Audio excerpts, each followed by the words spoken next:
What up, my peeps? It's your knuckle big rucker back at you again with another action figure review, this time courtesy of Hasbro Marvel Legends. And you see it right in front of you. You know what it is.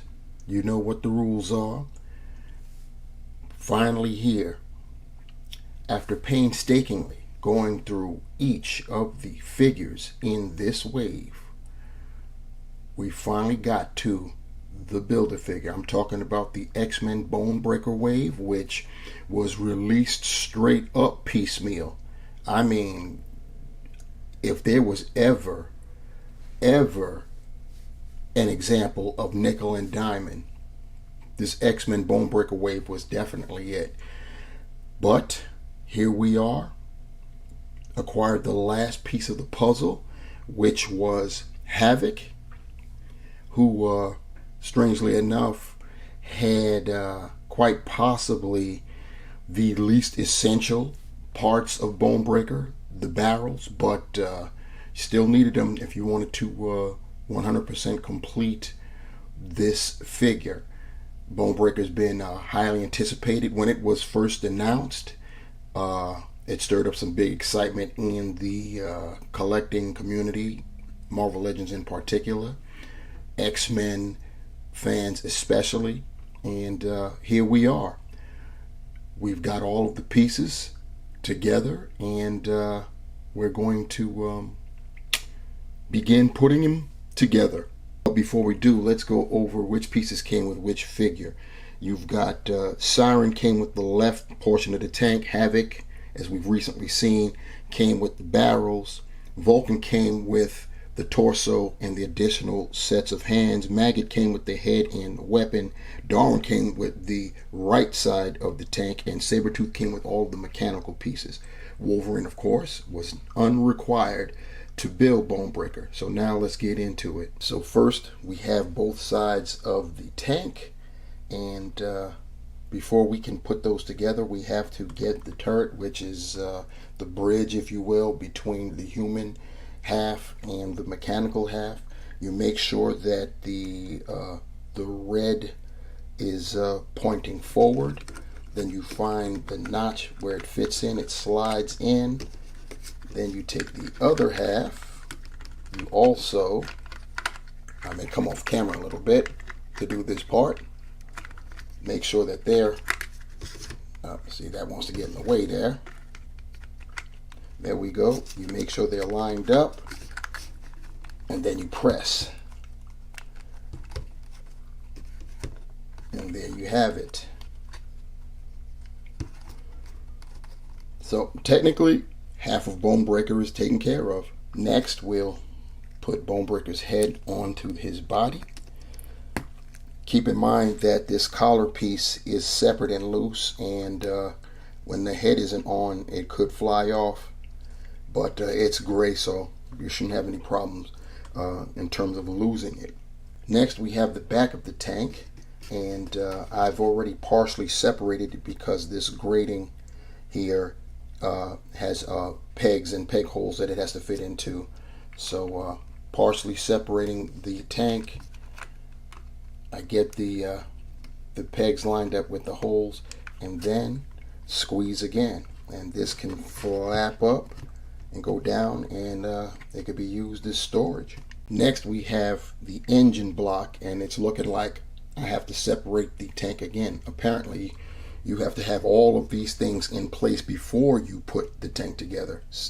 So I'm going to do that off camera. Okay, we've got that done. It should be noted that in attempting to put the engine block in, it actually requires you to you've got to put the turret, the engine block, and the grating all in at the same time before you close it all together.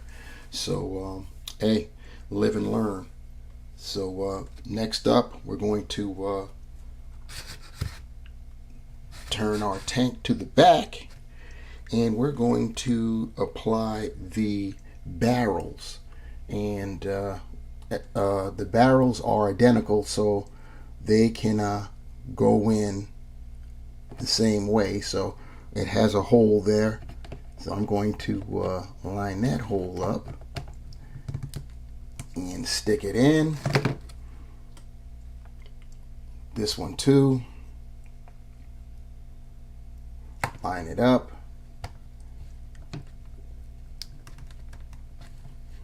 Stick that in. And our barrels are now in place. Finally, we're going to get our boy Bonebreaker all the way in there, and looks like his glasses want to come off, so they're in.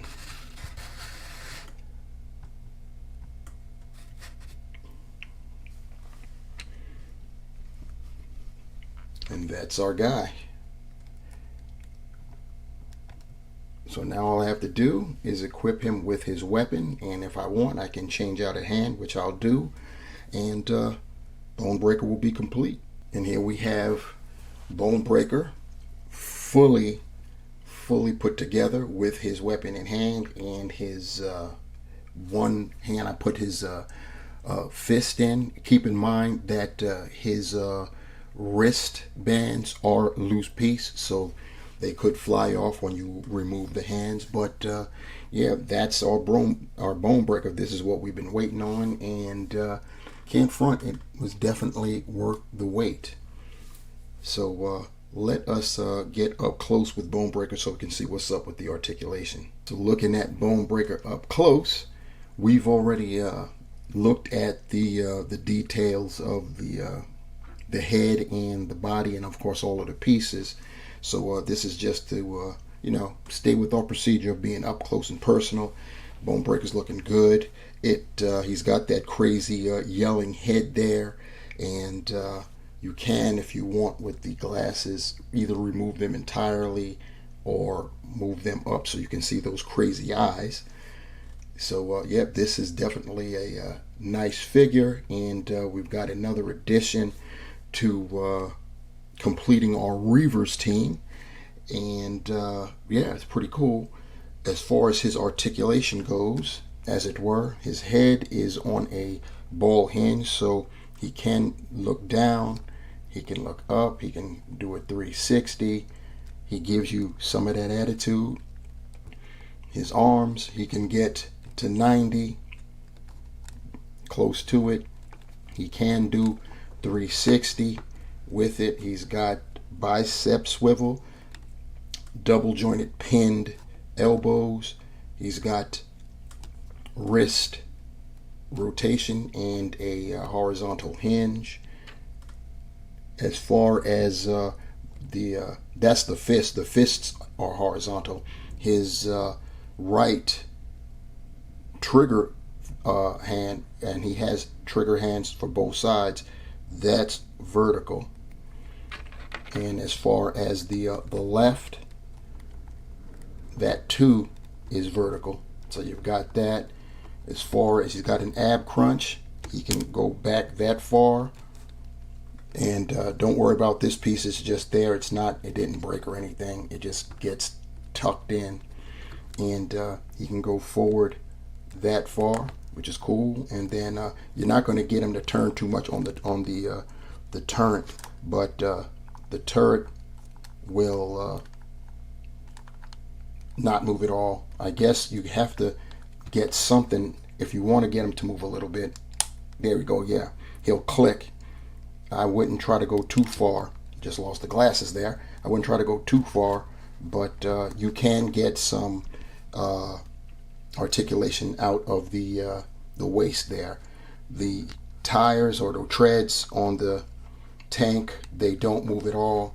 You do have articulation with the gun, the tank's gun. It does move around, so you can work with that. And yeah, that's our guy Bonebreaker. And here we have Bonebreaker the way we want to see him, as part of the Reavers. Yes, indeed. We're not totally complete. There are a few characters left, but this is a great start with 5. We've got on our left, we've got Skullbuster from the Caliban Wave. And on our far right, we have Reese, which is Skullbuster with an additional head sculpt that it came with. So also of the Caliban Wave. Right below Reese, we have Lady Deathstrike from the Supervillains Zemnu Wave. Yes, indeed. And then, of course, in the front, headlining the crew, is none other than Donald Pierce himself, leader of the Reavers. So, yes, indeed, y'all. Take a picture, because this is great. We still could use Pretty Boy and a few other members, but as I stated, this is a great start. And now here we have the Wave group shot. X-Men Bonebreaker Wave. It's a pretty decent wave. Can't deny that. Of course, the highlight for this wave was indeed the Build-A-Figure, which more times than not, that's how it should be, and it was definitely that this go round. We did have some gems in this wave, and I'll talk about them as I go over my worst first, and it goes a little something like this. At the bottom, right in the bottom, we've got Darwin. It's a new character. Always love new characters, but you know, pretty plain. Nothing really exciting about his costume. He only came with a set of extra hands, which were with elongated fingers. There's no real way to really demonstrate his powers unless they gave like something with the head and they did something different, but I digress. He rides the bottom. Then coming in at right on top of him at number 6, it would be our Heat Claws Wolverine. Looks good. I like the colors, and of course I love the Heat Claws, but it is yet again another Wolverine, and gotta rank these guys some kind of way. So that's what ended up happening. Above him is first appearance, kinda Saber Tooth. He is the first appearance. A lot of people were he was really polarizing because they're used to Saber Tooth being this big guy, but when he first appeared, he was a normal sized guy. And even though this figure isn't truly accurate to his first appearance, that's why I always say kinda, it is it's still a good looking figure. So yeah, we got that. Riding right smack dab in the center is Vulcan.